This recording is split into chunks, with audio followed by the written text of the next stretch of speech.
Շատ կարճ ժամանակ է անցել այն պահից, երբ Ռուբեն Ռուբինյանը ընտրվել է ազգային ժողովի նախագահ, բայց այս կարճ ժամանակահատվածում շատ հաճախ են դարձել անտեղի վիրավորանքները պատգամավորների, մասնավորապես իմ հասցեին։ Ես երեք անկեղծ ասած չէի լսել այդ պահին, հետո տեսանյութով նայեցի, որ Ռուբինյանը ինձ ստախոսության մեջ է մեղադրում այն կապակցությամբ, որ ես ասում եմ, որ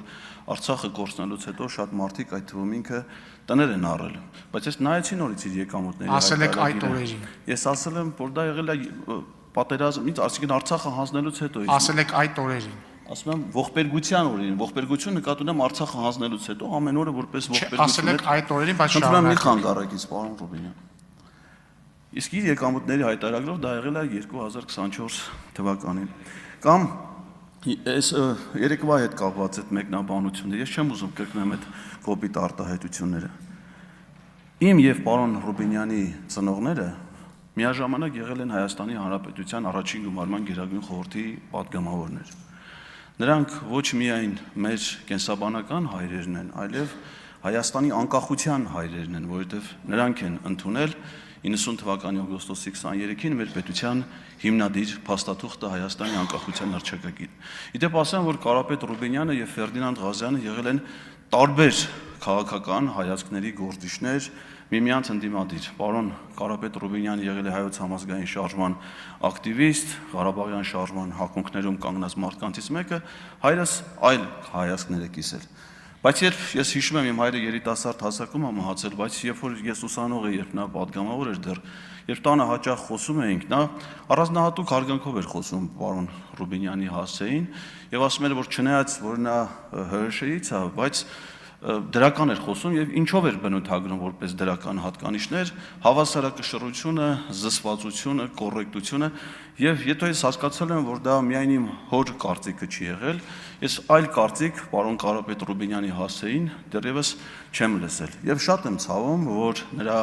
զավակը բացի գաղափարական առումով որոշակի խնդիրներ ունենալով Ղարաբաղյան շարժման եւ այլնի հետ կապված, նաեւ մարդկային բարձր արժանինքները, որը կրում է իր հայրը, ցավոք սրտի ցույց չի տալիս իր հասակակիցների հետ հարաբերություններում։ Գալով ծնողների եւ որդիների թեմային, ես նաեւ շատ խորը ցավ եմ ապրում Աշոտ Եղոյանի համար։ Երջանկահիշատակ Աշոտ Եղոյանը Արման Եղոյանի հայրն է։ Նա ծնունդով Վայոց Ձորցի է եւ Վայքից է եւ ես անձնապես եմ ճանաչել նրան եւ ոչ միայն ճանաչել, այլ հատուկ հարգանք եւ ակնածանք եմ ունեցել նրա նկատմամբ եւ հիմա նույն զգացողությունները ունեմ նրա հիշատակի նկատմամբ։ Եվ ես հիշում եմ, երբ որ ես Լեհաստանում Հայաստանի դեսպանն էի, իսկ պարոն Արման Եղոյանը սովորում էր Վարշավայում, ինչ հիացմունքով էր խոսում պարոն Եղոյանը ինձ հետ, որ Արմանը Վարշավայում է սովորում, իդեպ շատ հեղինակավոր հաստատությունում Եվրոպական քոլեջում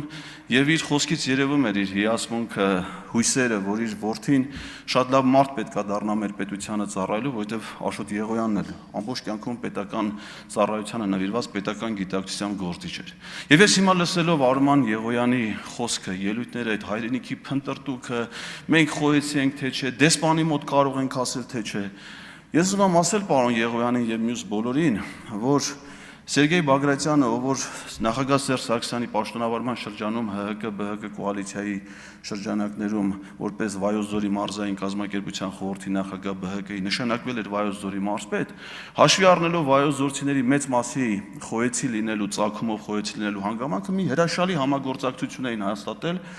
Իրանի Խոյի նահանգի հետ եւ պարոն Բագրատյանը ինքնապատվիրակություն առաջնորդել, ղեկավարել Խոյի կուսակալություն, ընդունել պատվիրակություն եւ հետագայում երբ որ ես իրենից հետո նշանակվել եմ Վայոց ձորի մարզպետ, տեսնելով այդ հրաշալի համագործակցությունը, շարունակել ենք այդ ավանդույթները, ես ինքս նույնպես եղել եմ Խոյում պատվիրակությամբ, ընդունել ենք Իրանից հյուրեր, իդեպ ոչ միայն դեսպանի ներկայությամբ կարողացել ենք ասել, որ Խոյը մեր հայրենիքն է, այլ Իրանի դեսպանը Հայաստանում հատուկ եկել է կոնկրետ իմ այցելության պատվին ներկա էր գտնվել եւ նրանք ոչ միայն թույլատրում էին, որ մենք խոսենք Խոյի հայկական մշակութային ժառանգության հետ, այլ հակառակ ասում էին, ասեք, որ գյուղից են եղել ազատեկցիները, ձեզ տանենք հենց այդ գյուղ, հող տարեք ձեզ հետ, տանում էին մեր եկեղեցիներն էին ցուցադրում։ Այսինքն հայրենիքի զգացողությունը Խոյի նկատմամբ դա ոչ թե Իրանի հետ թշնամության, այլ փաստորեն բարեկամության հիմքն էր ծառայ։ Եվ պարտադիր չի, որ ես խոյեցի լինեի, որ ասեմ, ես Լեհաստանում Հայաստանի դեսպանն եմ, ես հիշում եմ, թե Մեկ տարվա ընթացքում մենք 17 թվականին Լեհաստանի հայ համայնքի պատմության 650-ամյակի առիթով 118 միջոցառում է կազմակերպվել դեսպանի մասնակցությամբ, տարին ունի 52 շաբաթ։ Բոլորը Լեհաստանի կենտրոնական եւ տեղական իշխանությունների հովանավորությամբ։ Երբ որ Լեհաստանում խոսում ենք հայկական հետքի մասին, իրենք թույլ են տալի, որ մենք ասենք, որ Լեհաստանը հայերի երկրորդ հայրենիքն է, որովհետեւ այդպես է որպես կարգախոս սահմանել Լեհաստանի հայ կաթոլիկ եկեղեցու առաջնորդ Լեհաստանի սենատի անդամ Յուզեֆ Թեոդորովիչը։ Եվ որ դուք լսեիք Լեհաստանի նախագահ Անջեյ Դուդայի խոսքերը, ուղղակի ցնծություն էին բերում յուրաքանչյուր հայի, ոչ լեհայ լինող խոյեցի ծագումով Էդգար Ղազարյանի համար, երբ որ նա ասում էր Լեհաստանի հաջողությունները սկսվեց այն պահից, երբ որ մեր այրուները խառնվեցին իրար։ Այլ տարածքների, որտեղ հայեր են ապրել, որտեղ մենք մշակութային ժառանգություն ենք ունեցել, դա հավակնություն չի։ ՅՈՒՆԵՍԿՕ-ի համաշխարհային մշակութային ժառանգության հուշարձան հանդիսացող Զամոշ քաղաքի մինչև հիմա Օրմյանսկա կոչվող փողոցի մասին խոսելը, որտեղ իմ պաշտոնավարման շրջանում հայկական խաչքար է տեղադրվել, դա հայ-լեհական բարեկամության խորհրդանիշ հանդիսացող խաչքար է, ոչ թե, չգիտեմ, այդ Զամոշի նկատմամբ հայկական հավակնությունների, որ մենք ընդ քաղաքապետ ունենանք կամ չգիտեմ իշխանություն ունենանք։ Պետք չի աղավաղել մեր մտածողությունը։ Վահագն Ալեքսանյանը երեք երկու անգամ, եթե չեմ սխալվում, ինձ արդարացի դիտողություն արած, երբ որ ես իր անվան մեջ 1 տարի շփոթում ունեցա, զեղչում ունեցա, 1 տարի։ Բայց այստեղ քանիցս, նաև այսօր, վեհափառ հայրապետի վիրավորանք է հնչում նրա անվանման հետ կապված։ Հարգելիներ, ցանկացած հոգևորականի ավազանի անունով դիմելը, դա 1 տարի տառասխալ չէ նրա անվանմանը։ Դա անարգանք է հոգևորականին։ Անարգանք է ոչ թե հոգևորականին, այլ ամբողջ հոգևոր համայնքին։ Իմ երեխաների,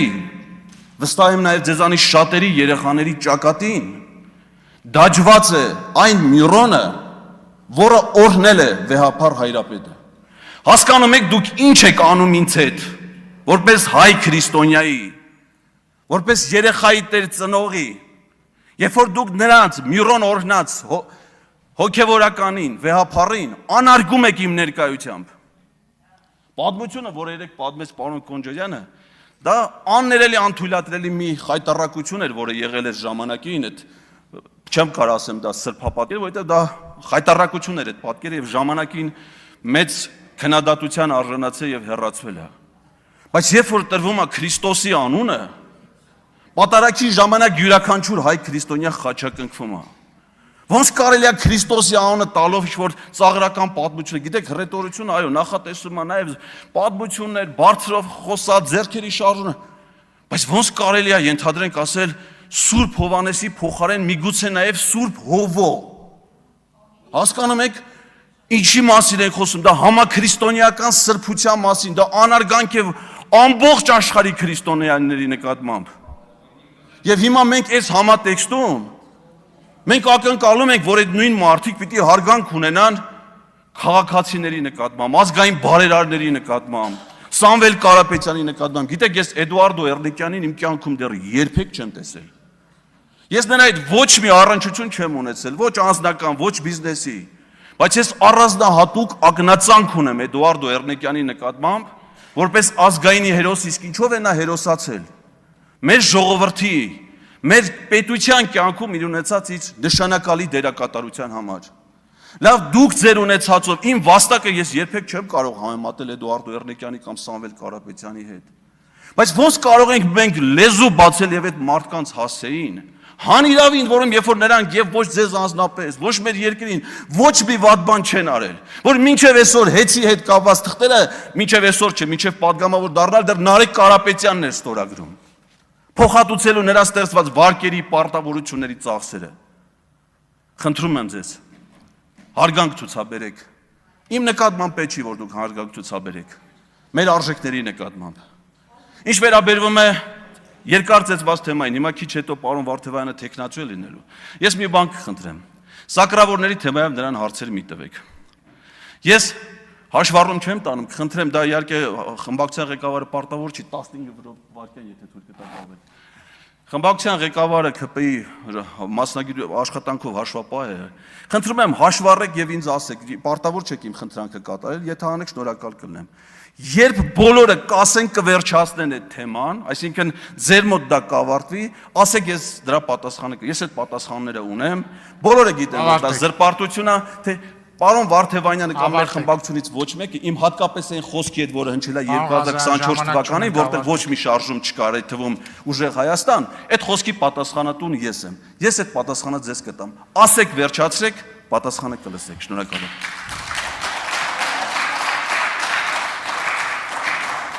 Շատ տարօրինակ ծափահարություններ են։